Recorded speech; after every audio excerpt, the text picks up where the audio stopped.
We know. It's another bike wash video where we didn't get the bike all that dirty before washing it. Apologies, we did our best, but sometimes you just can't win them all.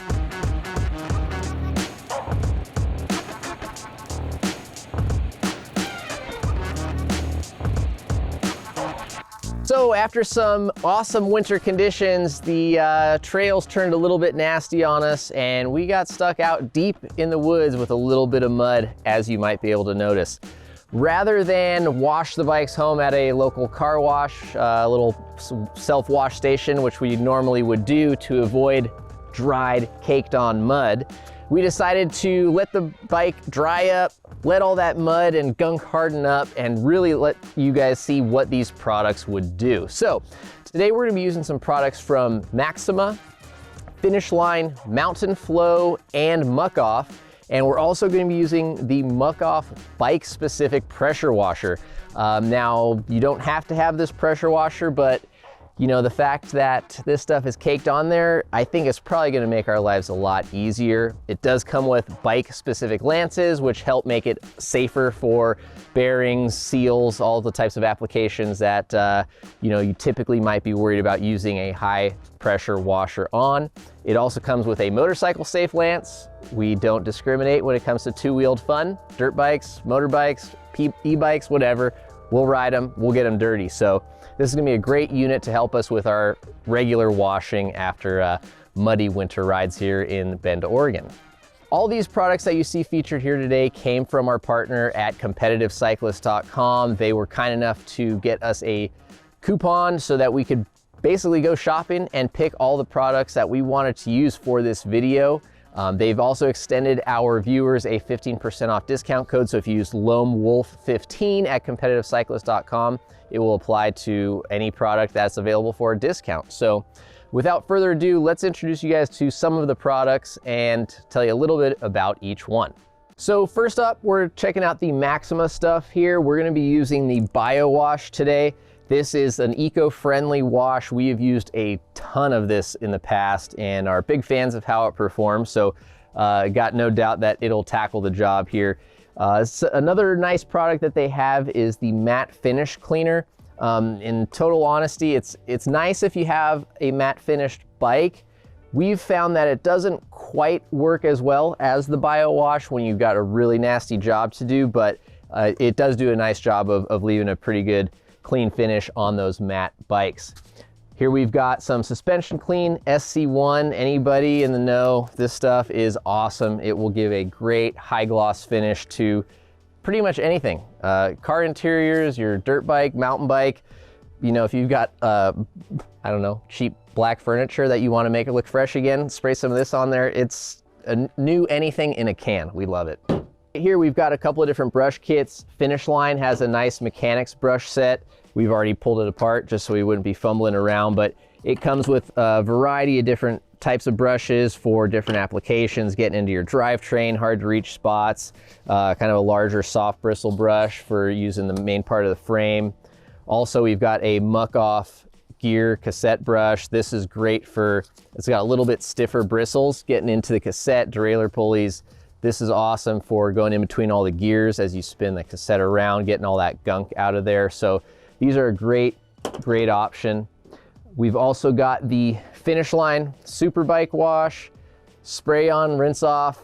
It's pink like the muc-off. I don't know if that means it's gonna work as good, but we're gonna find out. So here is another product that we've never used before, and that is an eco-friendly plant-based wash from Mountain Flow. I think they said 70% of the packaging is from reused cardboard and it has a very thin plastic bladder just to kind of hold the liquid in there, and the rest of this is reinforced with recycled cardboard. Again, plant-based, degreaser, bike wash in one, so totally biodegradable as most of the stuff here is. So this is plant-based, which is pretty awesome though. Next up, we've got some more chain lube for after the bike wash. It's very important in your maintenance schedule and after washing that you lube your chain. Metal on metal, got to keep it quiet and well lubricated. So here we've got a premium wet lube and a premium wax lube. Again, depending on where you ride, wet, wax, dry, it's kind of going to be your call. Foam Fresh. This is something that we just bought and have not used before, but you figure, hey, if you're going to be washing your bike, you might as well wash some of your gear. This is like a foam activated spray, and you can spray it in your knee pads, and supposedly is going to freshen it up. So while we're washing these bikes and letting that soap work, we got some dirty knee pads that we'll cover too. Muc-off, we've got the fast action bike cleaner here, and this stuff, I gotta say, we've used it a few times. Nothing this dirty, but I'm really excited to see how it goes. This came with that pressure washer. They do a really cool bike bundle kit, and it comes with a lot of these, I guess, essential bits. It comes with the concentrate, the cleaner, drivetrain, and some chain lube, so kind of a win scenario. Since our bikes were so dirty, we opted to do the chain cleaner.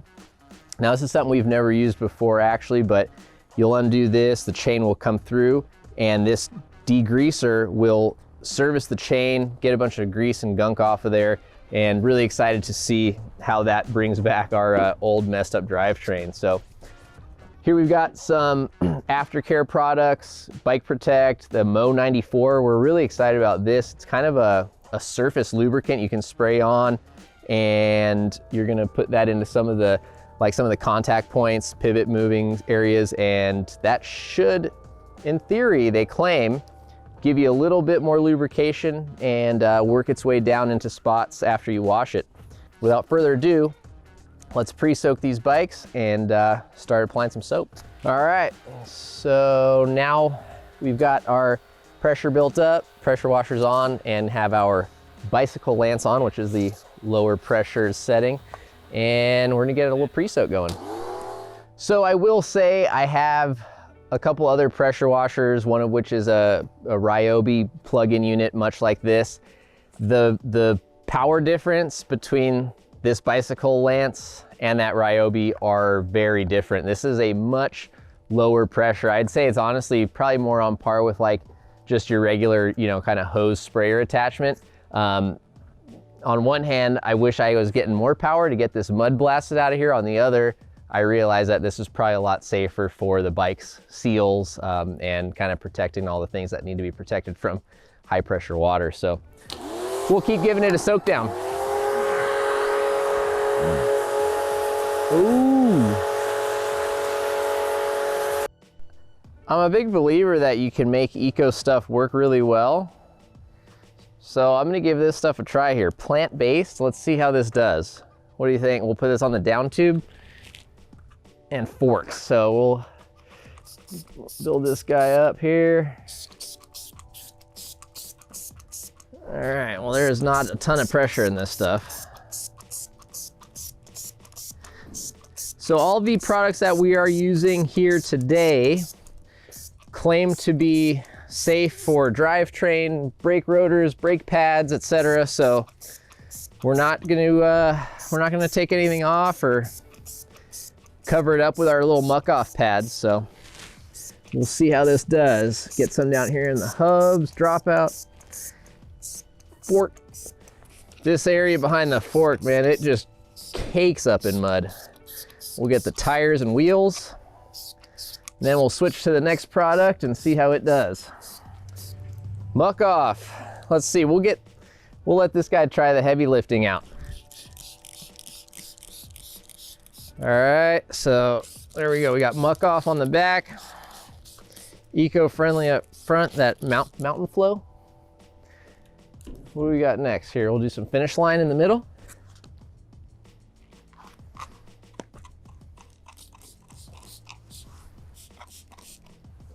All right, last but not least, we'll go with the bio wash on the dirt bike.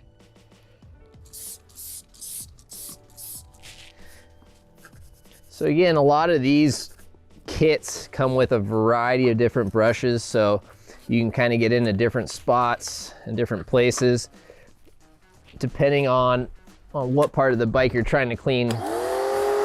It's definitely beneficial to be able to get in with the right size brush. That's doing pretty good in there. That's impressive.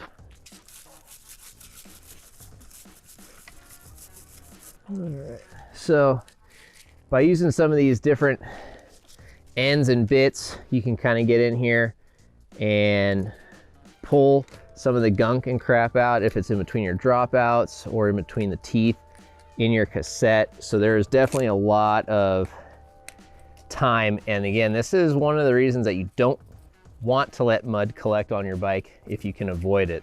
So I'm gonna go ahead and take the large soft bristle brush and get it up on the main part of the frame now and try to just get some of that last remaining mud that's still on here. Get the soap to activate a little bit more and clean this frame up. So obviously when your bike is absolutely filthy like this, you want to take a little bit of a pragmatic approach to how you do things, I guess, and in what order. You don't want to take a brush, get it covered in all the degreaser and chain lube and oils that you've got here, and then go touch your brake rotors or go to your frame. So I'll try to keep different brushes for specific applications. So for example, I won't usually take this nice soft bristle brush and put it on the derailleur and other high grease areas. I'll keep it for paint and sort of softer, more delicate areas, and specifically use those harder, firmer bristle brushes in these areas, digging down into the pivots or drivetrain specifically. This bike, again, being so dirty, I'm gonna do wheels and tires last because they're the dirtiest, and you really can't scratch rubber very much. So I'd rather do the frame, you know, then do the wheels, tires, rinse that brush off if I need to, and give it another pass. So we'll get this front done and hose them down, see how it came out. Okay, so this stuff is sat for a couple minutes before we scrubbed it down with the brush. So hopefully, if all goes well, the stuff will pretty evenly fall off the bike, and we'll all have a pretty similar result, but we'll see which did the best.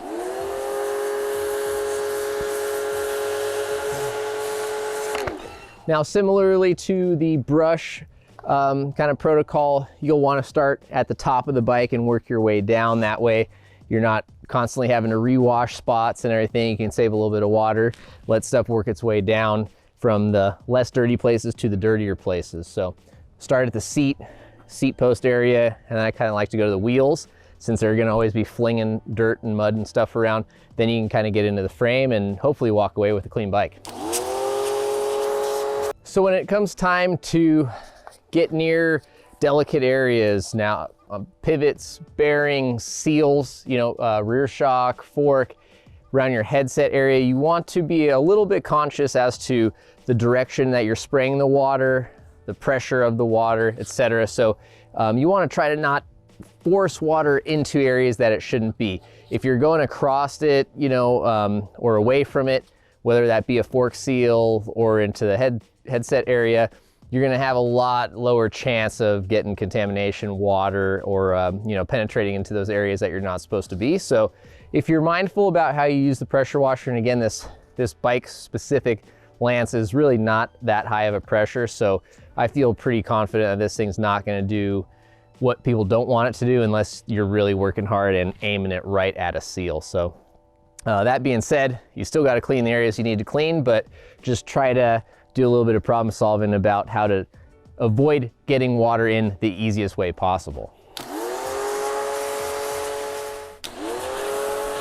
Wasn't that the eco wash up here that I did? The plant-based stuff?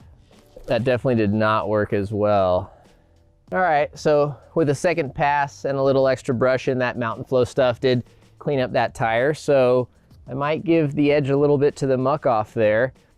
We had finish line here on the frame. It did a good job. That is not mud. I think that's some little bit of rubbage, but it looks like all that stuff worked out pretty well.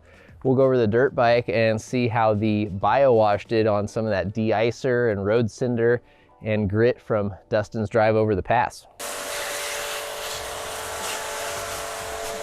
One thing that's really nice about this pressure washer is the adjustable angle. So say I'm trying to get in behind these shrouds here and my stream is perpendicular, I can just rotate that and change the spray, and it'll let me get into different areas pretty easily without having to do a bunch of this, which I'm used to on my other pressure washer. So BioWash, what do you think?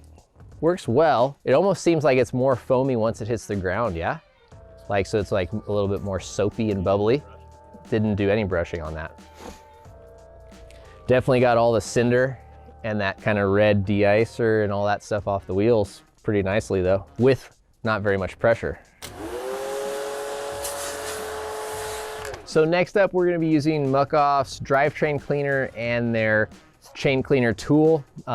Something to note, and hopefully, I guess, as e-bikes continue to grow in popularity, normally when you put one of these on, you're supposed to put it here and backpedal to get the chain to go through. Obviously, when you backpedal an e-bike, nothing happens. So essentially, we're gonna have to flip this thing around backwards so that the handle that's normally there that you would hold on to doesn't work, and generally this whole system is going to be backwards, which isn't a huge deal, I hope. We haven't tried one on an e-bike yet, but we'll find out here shortly. So there's a fill line on this unit, so you just fill that degreaser up to there, pull it apart easily, and slide this in.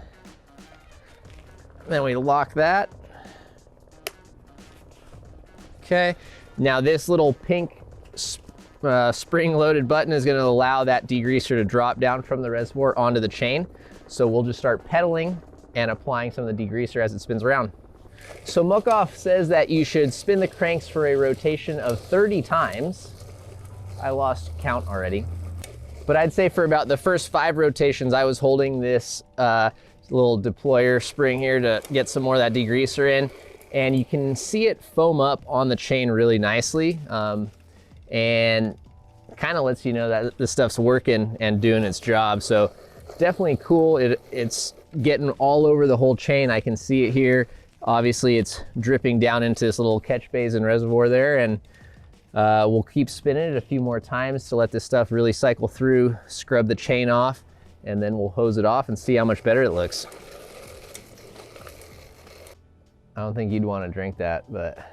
So that is our degreased chain. As you can see, it spins around, bristles on the side as well as in between, and then these little kind of ribs, so it'll catch more of the muck and stuff as it's spinning through there. It catches it all, and then we will try to save some of that degreaser and see if we can't put it back in the bottle, reuse it for our next dirty bike. Yeah, that chain looks like night and day difference, way better.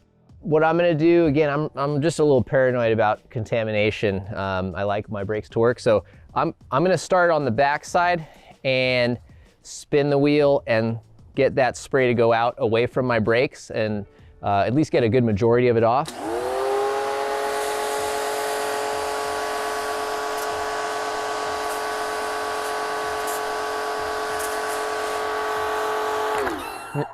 So then after I've given it a good cycle and gotten most of that spray and chemical off and away from my rotor, I'll come back through and try to go pretty straight down over that cassette again, trying to avoid getting as much spray on that brake as I can. Thing looks brand new. Okay, well, I'm convinced. I gotta say, of all the years I've been washing and cleaning bikes, I'm from Southern California, okay? I'm a fair weather rider, because that's all I had. I've never felt the need to use one of those. Now that we're in an area with some mud and inclement weather, we need to up our game on bike cleaning. I know, we don't usually get to keep the bikes long enough to where it makes a difference, but that chain looks brand new, so that's pretty cool. Next comes the important part of drying and then re-lubing this chain. Because we've essentially taken all that grease out, everything that's inside there. So we're gonna dry the bike off. Luckily, those cool muc-off towels came in this pressure washer bundle kit. And after that, we will select the best lube for our application. Right now, being that it's winter and the conditions are wet, muddy, snow, slush, we're gonna pick a wet lube and just kind of spin this around, get it all lubed up and let it dry. We like to kind of lube our chains before we head out, just so it can kind of seep, work its way in there, and hopefully not collect too much crap while we're out on the trail. So time to get to drying. So as we transition to drying the bike, it's kind of our last time to inspect it, make sure everything's still looking good. Obviously, being that our bike was pretty caked in dirt and debris, I've noticed that there's still a little bit of stuff down here between the rotors and pads. So we're gonna take our Motorex brake clean and we're just gonna give a little spray in here. It's a pretty pressurized can, so it will blow out a lot of the debris, take any contaminants that we might have gotten from the wash or the drive home and clear those out.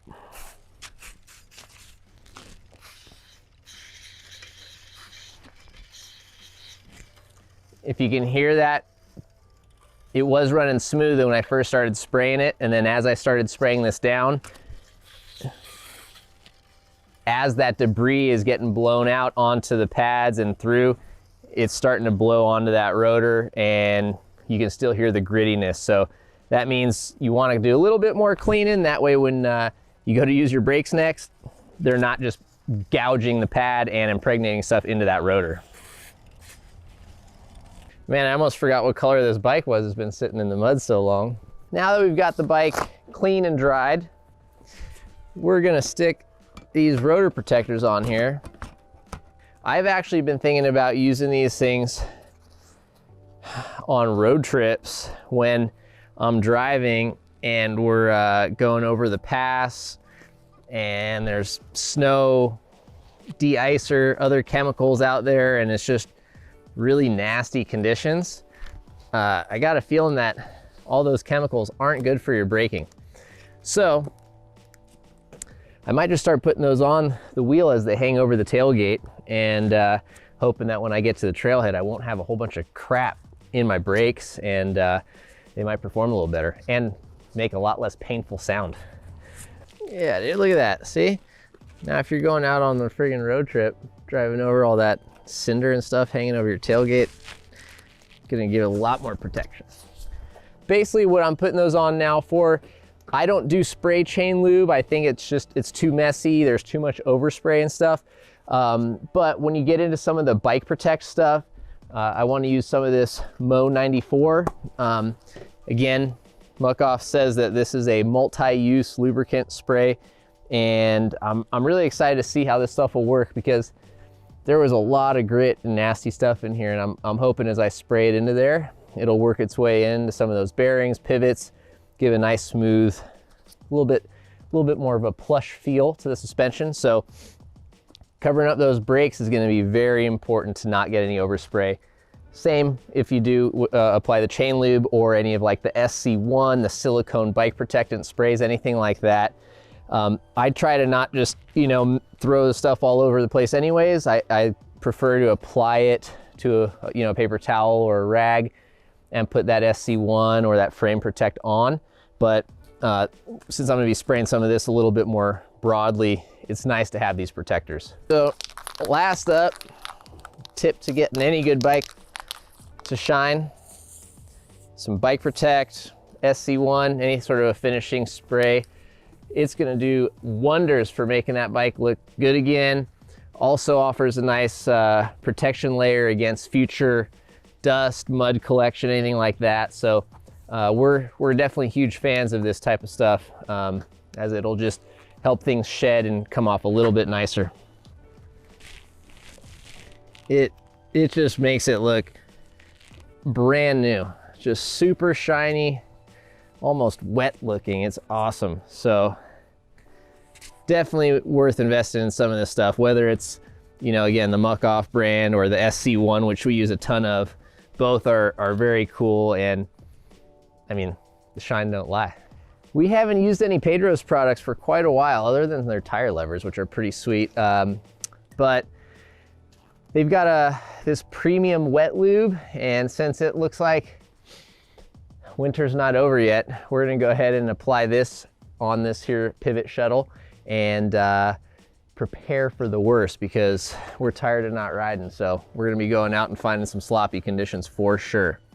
On the e-bikes, again, you can't really backpedal, so I'm just gonna go ahead and spin it forward.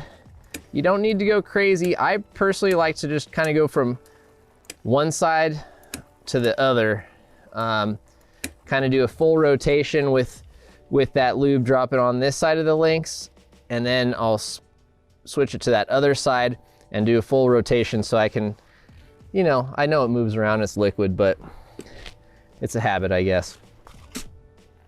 All right, so as you can see, there's still a little bit of dirt in there, but that is not surprising based on how dirty this bike was. So what I'm gonna do is just kind of pedal and lightly wipe off the excess lube on this chain so that it's not just dripping and flinging around and keeping everything wet. Again, another great reason to have these rotor protectors. From there, I'll kind of just dab off any excess lube, mud, anything else that's kind of caught up in that cassette, and get her nice and clean, looking good, and ready for that next ride. So, well, there it is, folks. A far cry from how it looked not too long ago. About 35 to 45 minutes of work. We got dirt bike and our pivot shuttle e-bike nice and cleaned up, thanks to some really awesome products from some really cool brands. All the products that we use today are biodegradable, environmentally friendly, so that is a definite plus. Props to Mountain Flow for their plant-based product and highly recycled packaging, so that was really cool. I think the finish line stuff worked well, but I think the muc-off and Maxima might be my top two picks as far as ease. The soap does the heavy lifting on both of those products, and muc-off might even take the win for me just a little bit. That stuff was really, really good at just kind of eating away dirt very quickly. So super cool stuff. Again, Competitive Cyclists supplied us with all the gear that we used in this video, so big thanks to them.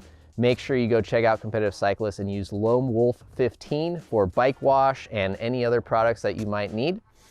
And thanks again for tuning in, guys. We're gonna put this thing inside and try to warm up before the snow hits. Get ready for our next muddy ride out on the trail. So thanks for watching, and we'll see you next time. Oh gosh, party foul.